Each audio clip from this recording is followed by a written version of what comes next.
So IJMB gave you two admissions, and the JAM did not even give you any admission. It didn't. Okay, It didn't. just for curiosity's sake, Yeah. what were the two courses that the IJMB gave you? Okay. It was medicine. Oh, the two of them medicine. Like you had two Yeah. I wow, had two medical medicine offer. admissions. Yeah. Hello and welcome back to my YouTube channel. My name is Jude. I'm a final year medical student living in the capital city of Nigeria.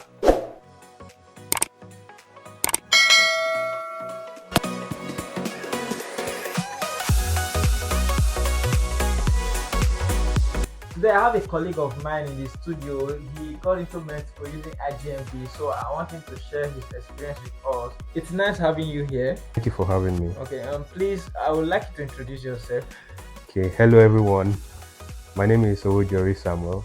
I'm a sixth-year medical student and a public health enthusiast.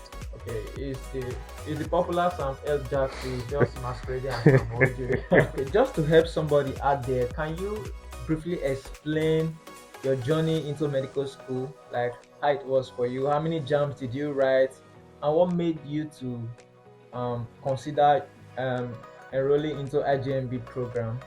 Okay. I wrote JAM 3 times. The first one, I didn't get admission after it, even though the score was quite okay. Okay. So after that, I applied for IJMB. Someone suggested that, why don't you write IJMB while you're preparing for the next JAM exam? So I did that, Okay. registered for second JAM. The result came out, but before the result came out, I applied for JAM again because of the span of time of the program. So at the end of the whole process, I ended up using the IJMB results, which gave me admission. Okay. Talking about IJMB, what's IJMB? Like, can you just what's the full name, and also how does the program work? Okay. IJMB stands for Interim Joint Matriculation Board.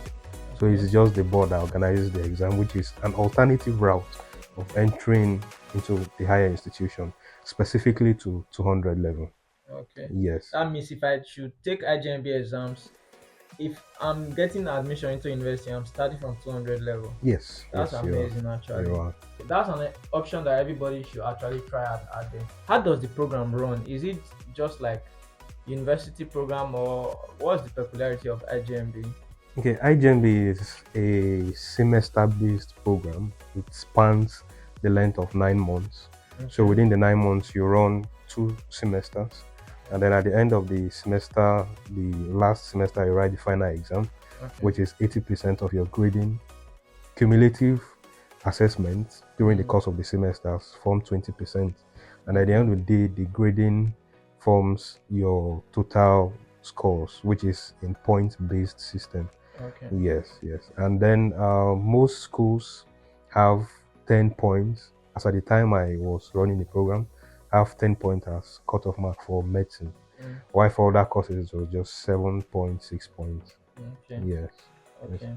So the point that okay, different school have different points they accept into Mm, different, even into different departments. yes, yes, I do. Okay. Can you just, for the sake of curiosity, can you just tell us more about this IJMB program? How many courses or subjects do you offer, and how expensive is it? Also, how many months does it span? Okay. It spans 9 months, like I said earlier.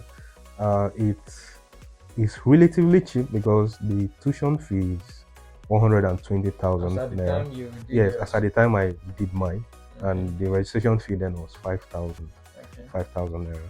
So the courses are structured in such a way that you apply for the IJMB program is actually an A level course, Okay. so an A level program, such that the only subjects they run A level mathematics, A level physics, A level biology, and so on and so forth. These are courses that are run in 100 level. Okay. So since you are going to 200 level, they teach you primarily things that ought to have been done in 100 100 level as level. A level Okay. courses. So now during your registration, you register for courses that are relevant to the course you are applying for after the program. Such that for medicine specifically, medicine Mm, has two options, three combination of courses: biology, mm, chemistry, physics. or you go for biology, chemistry, mathematics. In my case, Okay. I went for physics as opposed to, as an alternative to mathematics. So these Okay. are the three major courses you could take as a combination while you run the program, and at the end of the day, you apply for admission to the school specifically. And Okay. most schools, I think about 70% of schools accept IJMB as a criteria for entry. Okay. Yes. Compared to JAM, how difficult is IJMB exam? Okay. In my own opinion, because I believe difficulty is relative, in my own opinion, Okay. I see the difficulty as the same, on the same level. Okay. Yes, yes. But however, because of the structure of the exam, IJMB exams are essay questions, uh, and there are no MCQs, no multiple choice questions. So some people might see that as a difficult format of examination. But in my opinion, because you're asked what you are taught, basically is just the same thing. Yeah, Okay. yeah. All right. Thank you. And You're welcome. also, if I should take IJMB, by the time I'm done with the 9 month program, how many subjects will I be tested on? How do they get the final points? Like, how do they calculate the points? Is it just from the final exam? There are other things that could contribute to the final points I graduate from the program with. Okay, all right. At the point of registry for IGMB, you will choose three combinations which are relevant to the course you would apply for at the end of the program. Let's say Okay. medicine now, so you are choosing just three courses: Okay. biology, chemistry, physics, or biology, chemistry, mathematics. Okay. Same applies for other courses. So at the end of the program, you have your continuous assessment, which is 20% of the whole grading, and Mm. the final exam, which is 80% of Mm. the whole grading. Okay. So the grades are percentage based at the final stage, and Okay. then we have the A, B, C, D, E, F, just like normal system. However, we have A as 5 points, B as 4 points, C 3 points, D 2 points, E 1 point, and F no point at all. Okay. So if you have if you don't have F in any of the courses at all, you'll be added 1 point in addition Okay. to your other points. So total points achievable Mm. is 16 points. Okay. Yes, yes. Okay. How do they calculate that 16 points? That means if I should guess correctly, 5 points from each From each, yes. of the subjects you are taking. Then Mm-hmm. if you are able to get, okay, if you're able to pass all the 3 subjects independently, you're going to get additional 1 point. Yes, Okay. yes. Sam, can you briefly tell us about your journey into medical school, how you got admission using IJMB? Okay. My first jam after my first jam was to OAU. However, it didn't turn out well because first list came out, second list no admission. However, the score was all right, good, but Nigerian factor now. So it was after the first jam, someone suggested that I apply for IJMB. So I said, all right, since it's something I can do before the next jam exam Mm. comes up. So I accepted that offer, applied for IJMB, and then started the lectures. And then at some point wrote the second jam. So second jam didn't yield an admission still. Nigerian factor, high score, but one thing led to another. First list came out, second list. He held on to the IJMB, wrote the exam. The exam result was still in processing, so I just applied for another jam. Okay. So it was after the third jam Okay. came out, the result of IJMB came out, and I had two options now for applying for admissions to any institution. To the institutions I chose, then in the end, it was the IJMB that gave me two admissions. The exam Are you didn't. kidding me? So IJMB gave you 2 admissions and the JAM did not even give you any admission. It didn't. Okay. It didn't. Just for curiosity's sake, Yeah. what were the 2 courses that the IJMB gave you? Okay. It was medicine. Oh, the two of them medicine. Like you had to Yeah. meet I wow had two medical medicine offer. admissions. Yeah. That's a lot. exactly. That was really a lot. I can imagine how you felt during that period. I can't forget that moment. Okay, is how long does the IJMB result last? Is it just like JAM that after that year you can't use it again, or is there any peculiarity to IJMB results? Okay, the result spans, the validity of the result spans a period of 7 years. Okay, So within the 7 years, you can apply for multiple, uh, um, um, can apply to multiple institutions. okay, with that Yes, same result. with that same result. Wow. Yes, Okay, that's the beauty of IGMB. okay. Yeah. But okay, let me just ask this: if I take IJMB program now and my result don't come out very well, I'm not satisfied with the grade points I graduated with. Is there any provision whereby I can maybe sit for the exam again or do the program again? You would have to do the program again. Okay, I If can't if sit for the exam no, again. no, no, you can't. Okay, You can't. You have to repeat the program. okay, that's Yes. lovely. Actually, what we are discussing today, how you got into med school, this is like years back. Now you're in your final year. Yeah. So, how has been studying medicine for you? Okay, medicine has been a journey that has been challenging but interesting all the same. Okay, So ups and downs, funny roller moments, coaster. funny moments, moments where you seem frustrated because of workload and stress of going here, coming there, running Mm, postings, O&G, for example, you have to go for night, catching night calls babies. and all of that. Sometimes you Mm, come back around 1 a.m., that mm, kind of thing. And so the journey has been challenging but interesting. I'll put it that way. okay. Yeah, yeah. It's a journey that if I had to come to the world again, I wouldn't mind passing through it again. Same here actually, because Mm, to me, like what I normally use to describe the medical journey is like the roller coaster experience, the roller coaster in the amusement park. yeah, It's really exciting at the same time. It can be really demanding and stressful.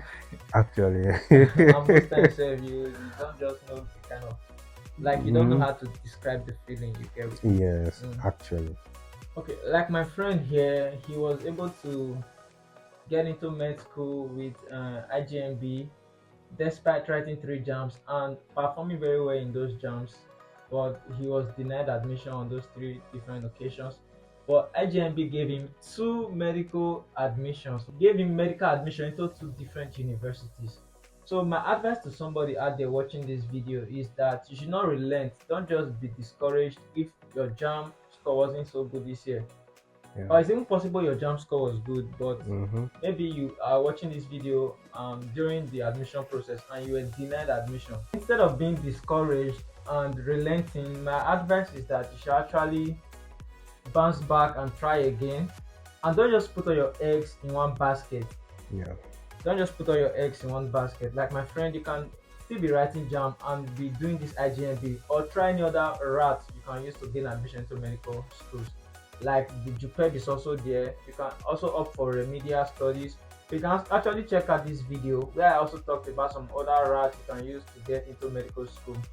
So before we go, I'd like my friend to drop one or two words of advice for us, aspirants, for people that are aspiring to get into medical school. Okay. I would just want to add that whilst looking for admission, don't just sit down at home waiting for admission.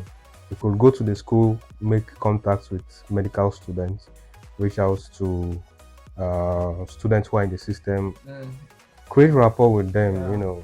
To help you Get to understand better your exactly. chances of getting in and other things you could also do. Exactly. And also, you could take a step further, ask for a student friendly lecturer, Mm, introduce yourself, get to him, introduce yourself, and just lay out to him your intentions and mm, let him help you how best he can to follow up your admission process. okay. That's very more, that's helpful and Mm, is better than just sitting at home waiting for admission. mm, Yeah, so I just want to add that okay. Thank to you the so much. Before we go, I'd like you to see this video where the jump spokesperson talked about how some people might actually score very high and not be admitted, and the fact that most times it's just the way the system works, because somebody might score below 200 and apply for physics and actually get admission, Why someone else might even score above 300 and apply for medicine and not get admission? So there are a lot of peculiarities.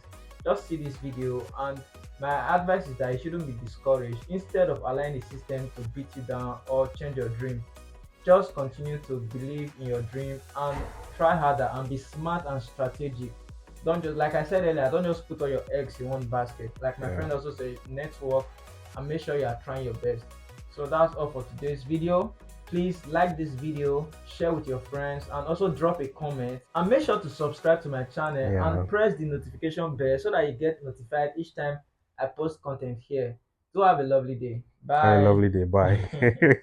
We've just spoken with Professor Biodun Ogunyemi on the recently conducted UTME by the Joint Admissions and Matriculations Board, reporting after the exercise that about 76% of the candidates could not score up to a minimum of 200. Now, joining me for this conversation from the Abuja studio is a spokesperson of the Joint Admissions and Matriculation Board, Dr. Fabian Benjamin. Dr. Benjamin, thank you for joining us on the program.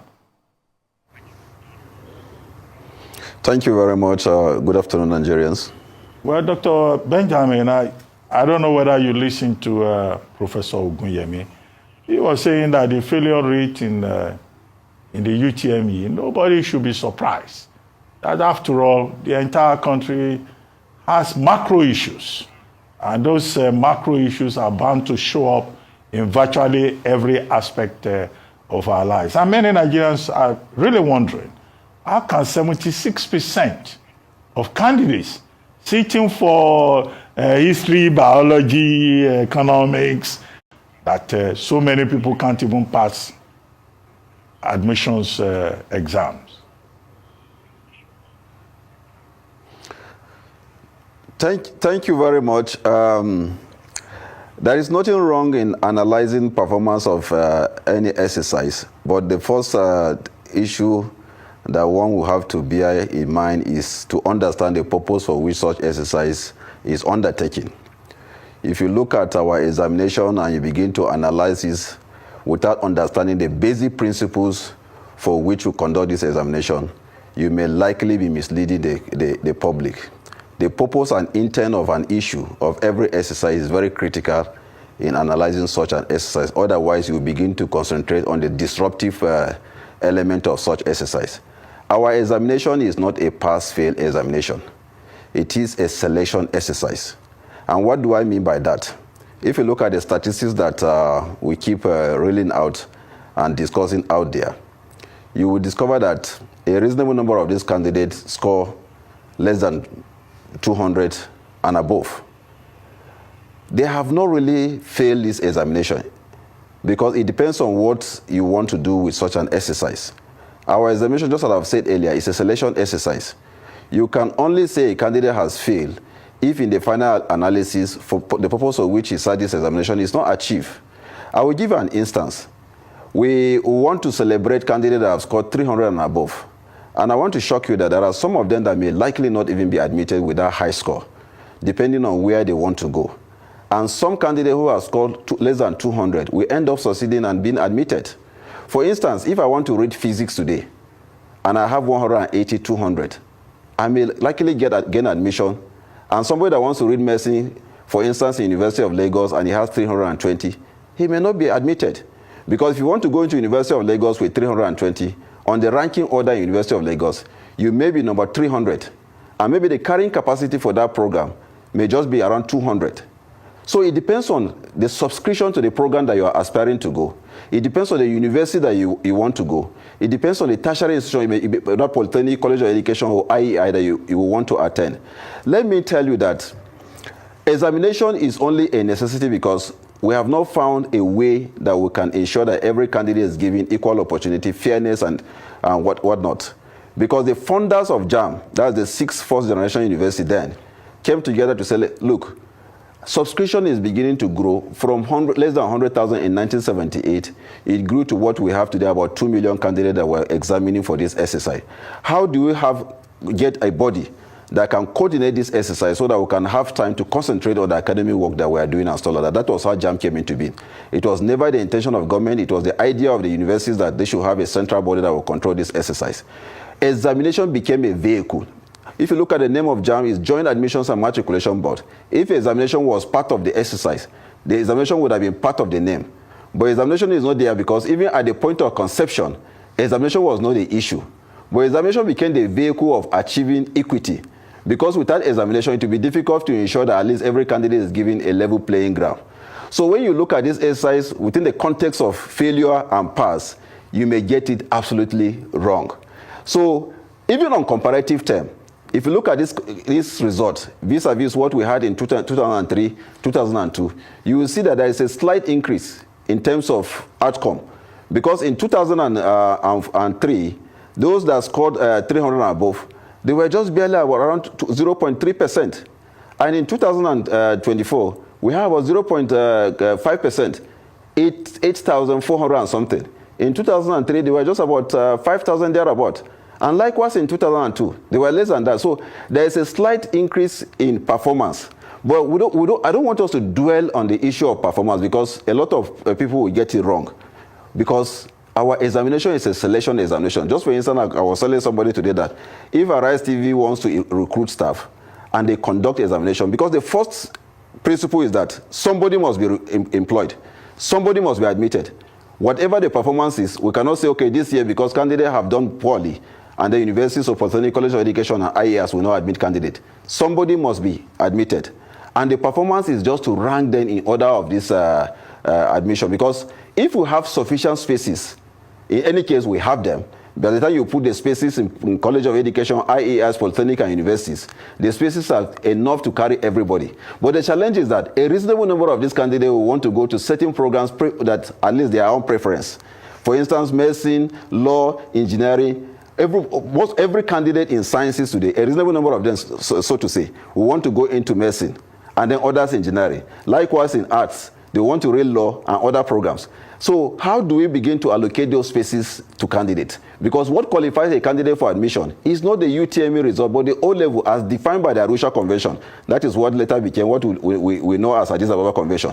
The 5 O-level credit is what qualifies you to be admitted.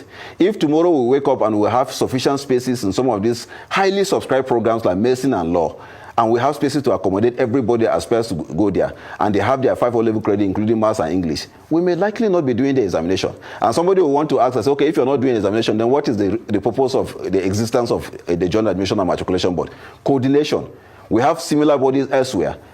They don't do examination. All they do is the candidate apply through them, and they aggregate the data of each candidate, depending on where he applies to, and send this thing to the schools. And the school conduct this admission and return back the statistics, the outcome of whatever exercise they've done to the board for record purpose and stuff like that. But we are doing admission because until now, we have not found a reliable process, method that we can ensure that at least every candidate is given that satisfaction that he desired, that look, I am not cheated.